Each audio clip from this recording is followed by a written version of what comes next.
যে বান্দা বানি সারাদিন রোজা রাখে, যে বান্দা সিগারেট খায় সারাদিন একটা সিগারেটের মধ্যে টান দেয় না, যে বান্দা প্রতিদিন 1 মিনিট পর পর পান খায়, 2 মিনিট পর পর পান খায়, 5 মিনিট পর পর পান খায়, এই বান্দাও সকাল থেকে ওই ভোর থেকে একবারে মাগরিব পর্যন্ত একটা পানও মুখে দেয় না। রমজান মাসে যে ইফতারিটা খাওয়া হয়, এই ইফতারির মধ্যে যে স্বাদ, বোট, মুড়ি, বুন্দা, পেঁয়াজু একসাথে মাখাইলে যে স্বাদ হয়, একটু খালি পেট ভরে দেয়, আরে বাপ রে বাপ, পেট টান। এই স্বাদ যদি এখন যদি আপনি যদি পেঁয়াজি ডবল ডবল করে দেন, বুট দেন, এরপরে বুন্দা দেন, মাখলে কি এরকম স্বাদ হইব? কথা হলো স্বাদ হইব? কোনোদিন হইব না। ভাইজান, ঈমান মানে ঈমান শব্দের অর্থ হইল বিশ্বাস, আল্লাহর প্রতি পুনর বিশ্বাস স্থাপন করার নাম হইল ঈমান। আর তাকওয়া শব্দের শাব্দিক অর্থ হইল আল্লাহর ভয়। আরে বাজান, রমজান মাস এমন একটা দামি মাস রে বন্ধ। এই রমজান মাসের ভিতরে যখন কোনো বান্দা বান্দি এই রমজান মাসের মধ্যে প্রবেশ করে, আমার আল্লাহ বলেন, বান্দা শুনে নাও, কুতিবা আলাইকুমুস সিয়ামু কামা কুতিবা আলাল্লাযীনা মিন ক্বাবলিকুম লাআল্লাকুম তাত্তাকুন।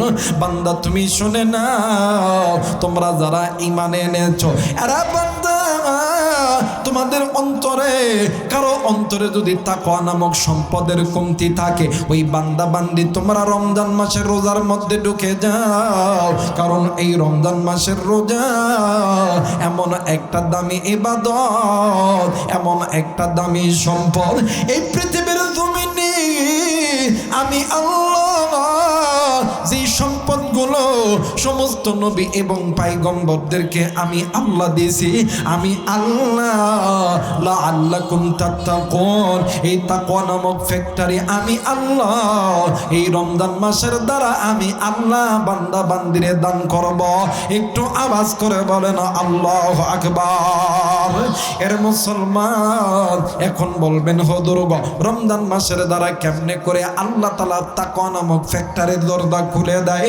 আরে বাজান, এই রমজান মাস যদি কোনো বান্দা বান্দির রোজা থাকে, ওই বান্দা বান্দির সামনে হাজারো রকমের যদি খানা নিয়ে আসা, ওই বান্দা বান্দিকে যদি কোটি কোটি টাকা যদি আপনি দেন, আর ওই বান্দা বান্দির অন্তরের ভিতরে ঈমান এবং তাকওয়ার সম্পদ যদি থাকে, ওই বান্দা বান্দির টাকা একদিকে, ওই বান্দা বান্দির খাবার একদিকে, ওই বান্দা বান্দি যদি ঈমানদার হয়, ওই বান্দা বান্দি কোনোদিন টাকার দিকে মুখ করবে না।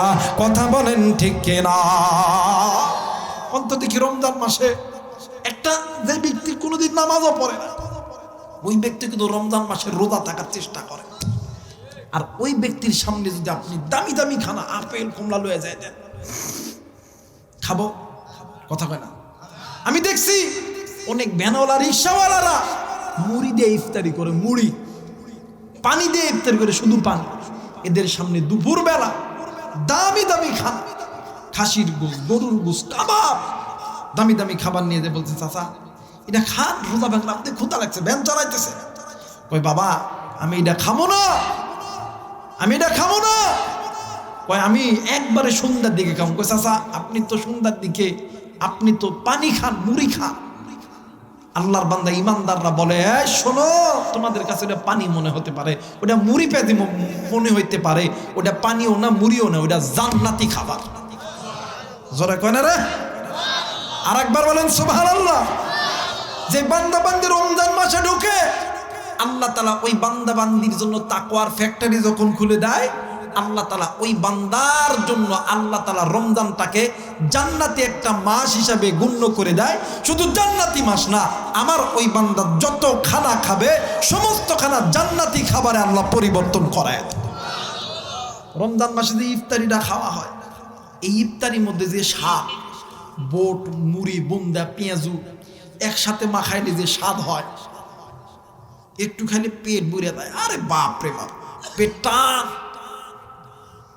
এই স্বাদ যদি এখন যদি আপনি যদি পেঁয়াজি ডবল ডবল করে দেন, বুট দেন, এরপরে বুন্দা দেন, মাখলে কি এরকম স্বাদ হইব? কথা হলো স্বাদ হইব? কোনোদিন হইব না। কারণ হইল যে বান্দা বান্দি সারাদিন রোজা রাখে, আল্লাহ বলেন এই বান্দা বান্দির সামনে কত রাস্তা দিয়ে যায়, রাস্তার মধ্যে কলা ঝুলিয়া থাকে, কত রকম দামি দামি খাবার, অনেক মানুষ খানা খায়। যে বান্দা সিগারেট খায় সারাদিনে একটা সিগারেটের মধ্যে টান দেয় না, যে বান্দা প্রতিদিন 1 মিনিট পর পর পান খায়, 2 মিনিট পর পর পান খায়, 5 মিনিট পর পর পান খায়, এই বান্দাও সকাল থেকে ওই ভোর থেকে একবারে মাগরিব পর্যন্ত একটা পানও মুখে দেয় না। আল্লাহ কই যে বান্দা এত ত্যাগ স্বীকার করলো, আমি আল্লাহ এই বান্দাকে দুনিয়ার সামান্য একটু খানা যদি দিই, আমি আল্লাহর তো অপমানিত হয়ে যাবে না। না, আমি আল্লাহ যে বান্দাবান্দি তাকওয়া নামক সম্পদ অর্জন করলো, আমি আল্লাহ এই বান্দাবান্দিকে জান্নাত থেকে জান্নাতি খাবার দিয়ে দিই। সুবহানাল্লাহ। মুসলমান ভাইরা আমার, বন্ধুগণ, শুধু তাই নয়, যে বান্দা বান্দি সারাদিন নিজের দিলের সাথে মোসাকা করলো, বান্দারে কত তৃষ্ণা লাগে, বান্দার সামনে পানি আসে, একটা বারো বান্দা মুখে দেয় না। এরে বন্ধু, অনেক সময় বাদান্নে আমার গোসল করার জন্য অনেক সময় নদীর ঘাটে যায়, অনেক সময় পুকুরের পাড়ে যায়। মানুষ কাজ করার পর কতই রকম পিপাসা লাগে, কলিজা ফেটে যায় রে বন্ধু। এরপরেও সামনে পানি, একটা বারো মনে চাই না এই পানিটা এক ডুব খাইলে তো কেউ দেখবে না। বলেন তো দেখি, রোজা থাকা অবস্থা যদি পুকুরের মধ্যে একটা গোসল দেওয়ার জন্য পুকুরের ওই পানির মধ্যে যদি আপনি গোসল দিতে যাইয়া যদি একটা ফোঁটা পানি খান, কেউ কি দেখতে পাবে? কথা বলেন, দেখতে পাবে না? বাজার না। অথবা নদীতে গোসল দিতে গেছে, পানির মধ্যে ঢুকিয়া আপনি যদি একটা লোকমা পানি খান, এই পৃথিবীর কোনো মানুষ দেখবে না। কিন্তু বাইরে এরপরও বান্দা খায় না কেন? বান্দা খায় না কেন? একটাই মাত্র কারণ হইল, ওই বান্দার অন্তরের মধ্যে আমার আল্লাহর ভয়। এই বান্দা যেমন রমজান মাসে আমার আল্লাহরে যেই পরিমাণ ভয় করত, এই বান্দা যদি 12 মাস আমার আল্লাহরে ওই পরিমাণ ভয় করত, সর্বপ্রথম আমার আল্লাহ এই বান্দা বান্দিকে ওই জান্নাতের মধ্যে ঢুকাইত।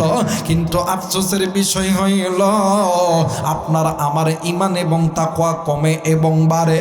এই জন্য মুসলমান, আল্লাহ কখনো মাল দিয়া, কখনো ধন দিয়া, কখনো অর্থ দিয়া, কখনো সম্পদ দিয়া, আল্লাহ কখনো বিভিন্ন রকমের পরীক্ষা দিয়া আমার আল্লাহ ইমানদারদেরকে পরীক্ষা করে। কারণ আমার আল্লাহ দেখে এই ইমানদার যারা আমি আল্লাহকে বিশ্বাস করে, যারা আমি আল্লাহর উপরে ঈমান এনেছে, আমার আল্লাহ দেখে এদের অন্তরের মধ্যে আমি আল্লাহর ভালোবাসা কত পার্সেন্ট আছে। এই জন্য আল্লাহ তাআলা বান্দাকে অনেক সময় বিপদ দেয়। এরা বাজান, এই জন্য ধৈর্য হারালে হবে না। আল্লাহ বলেন, বান্দা তুমি ধৈর্য হারায়ও না। আমি আল্লাহ বলে দিলাম, ওয়ালা তাহিনু ওয়ালা তাহজানু ওয়া আনতুমুল আ'লাউনা ইন কুনতুম মুমিনিন। যদি মুমিন হও, ভয় নাই, চিন্তা নাই, বিজয়ের মালা আমি আল্লাহ তোমার গলায় পরাইয়া দিব। একটু আওয়াজ করে বলেন সুবহানাল্লাহ। আরেকবার বলেন সুবহানাল্লাহ। মুসলমান বাবাজি, আপনি আমি ঈমান আনার পরে, আগের যুগে নবীজির জামানায় ঈমান আনার পরে যেমন জিহাদে যাইতে হইতো, ঈমান আনার পরে যেমন রক্ত দিতে হইতো, ঈমান আনার পর হাজারো জুলুম নির্যাতন সহ্য করতে হইতো, কিন্তু এই জামানার মধ্যে তো বাদান ওই রকম ভাবে সহ্য করতে হয় না। এরপরও মুসলমান কেমনে আমার আল্লাহরে ভুলিয়া আছো? কেমনে মুসলমান আমার নবীরে ভুলিয়াছেন রে বন্ধু? এরা মুসলমান জাতি, এই দুনিয়ায় তুমিও যেমন মানুষ, আল্লাহর নবীর সাহাবীরাও ছিল মানুষ। তুমি আমি যেমন যুবক ছিলাম, আল্লাহর নবীর জামানার যুবকরাও কিন্তু যুবক ছিল। তুমি আমি যেমন বৃদ্ধ, আল্লাহর নবীর জামানায়ও কিন্তু বৃদ্ধ মানুষ ছিল। এই অত্র এলাকায় অনেক মা আছে, অনেক মায়ের বয়স বেশি, অনেক মায়ের বয়সও কম। নবীর জামানায় বৃদ্ধ মানুষ ছিল মহিলা, আবার যুবতী নারীও ছিল মহিলা। তারা ঈমানের উপর অটুট ছিল, তারা তাকওয়ার উপরে অটুট ছিল। আজকে তুমি আমি কেন ঈমান এবং তাকওয়ার উপরে অটুট থাকতে পারি না? ভাইরে, এর একটাই মাত্র কারণ হইল আজকে মুসলমান জবান দ্বারা কালেমা পড়েছি, আজকে মুসলমান অন্তরের দ্বারা স্বীকার করতে পারি নাই। কথা বলেন ঠিক কিনা? আজকে মুসলমান এই কালেমা জবানের দ্বারা পড়ছে, অন্তরের দ্বারা বিশ্বাস আর স্বীকার করতে পারি অথবা বিশ্বাস আর স্বীকার করতে পারি না। এই জন্য মুসলমান যেই জায়গায় যায় ওই জায়গায় অপমানিত হয়, মুসলমান যেই জায়গায় যায় ওই জায়গায় লাঞ্ছিত হয়। একটাই মাত্র কারণ, মুসলমান নিজের জিন্দেগিটা গুনাহের মধ্যে কাটাই দিছে। আজ মুসলমান যেই জায়গায় এই পৃথিবীটাকে নেতৃত্ব দিছে, আজ এই মুসলমান নেতৃত্ববিহীন হয়ে চলতেছে। কথা বলে একটাই মাত্র কারণ, মুসলমান ঈমান এবং তাকওয়াকে নষ্ট কইরা মুসলমান গুনাহের জিন্দেগির মধ্যে তাদের জীবনটা চলাচল করতেছে দুনিয়ার মায়ায় পড়িয়া। কথা বলেন ঠিক কিনা? দুনিয়ার এই ক্ষমতাকে বাদ দাও, তুমি আল্লাহকে বন্ধু বানাও, দুনিয়ার এই ক্ষমতা আল্লাহ তোমার হাতে ঢুকায় দিবে।